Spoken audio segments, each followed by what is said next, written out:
the last 24 hours, we've had 2 serious assaults on correction officers by the same inmate. The first assault occurred when they were attempting to move the inmate, and he was attempting to get across to attack another inmate. Round into the jailer and caused him to crack his shoulder or fracture his shoulder. This 59-year-old jailer.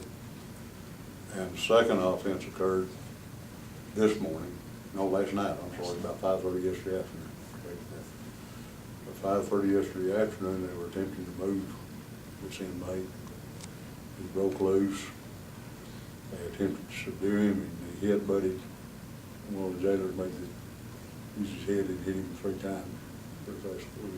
Resulting in a major cut over his lip, which required stitches and cut scratches on his face. There wasn't as serious injuries as we were first afraid with were. But this just really emphasizes the danger that these jailers face on a daily basis.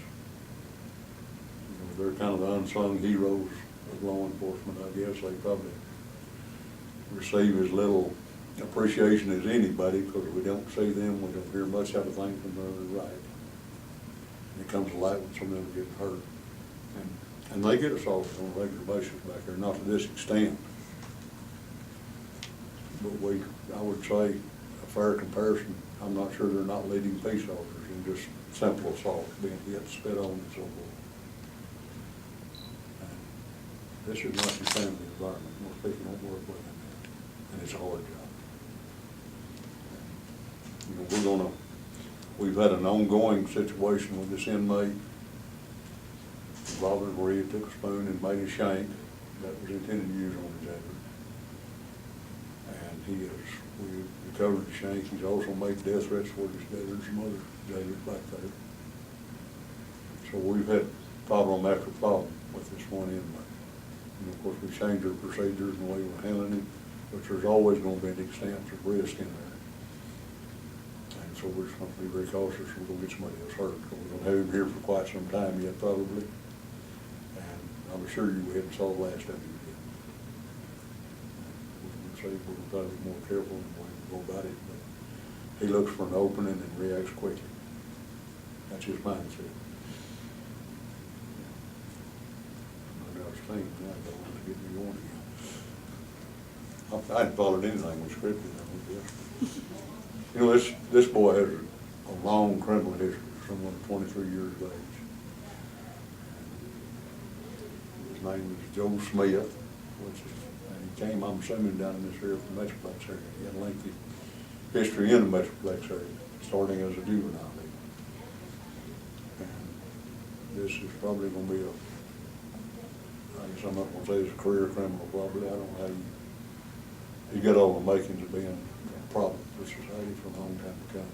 Because I don't think he's ever concurred with anything except Israel.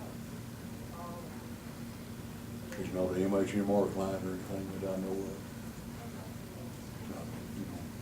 He's I guess a product of methamphetamines and just hard living the long road.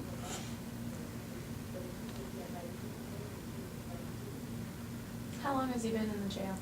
How long we had him, Bobby? That's one I was going to look up for the Since June. I think we've had him about two months, right at 2 months. Does June 3rd sound right, boss? That sounds right, and I've got that here. I had it here handy somewhere. The only thing about handy is gone and I look for it. But he came, we've had use of force incidents on him from the day he arrived. And I read all the use of force reports anytime that the jailers have to take physical action with an inmate or anywhere taking them forward or tasing them to pepper spray them. So they write a report, we look at it, make sure it occurs and meets standards is what's needed. And I think I saw 4 use of force reports on this guy from the time he's arrived here. Anywhere from threats to the shank to spit, and this last time there was also some spitting on officers. There's an additional charge of felony offense also. that will be filed. So at this point, we're looking basically at 2 aggravated assaults. One, and I don't know the proper charge or name of this spitting offense, Bobby, do you? I go back No, I to told law, him but all then that. Helen, you know, don't you? And there's also a charge of the shank being back there with him, or weapon, whatever you want to call it, deadly weapon. And we're gonna file everything that we can possibly file against this individual that he has done. We're not letting him charge to dig up on him. We're gonna file every charge for every offense he commits back there. You know, I'm angry about this. I'm not happy about it at all.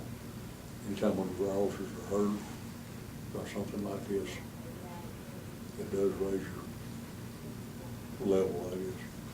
So I get a little elevated about it.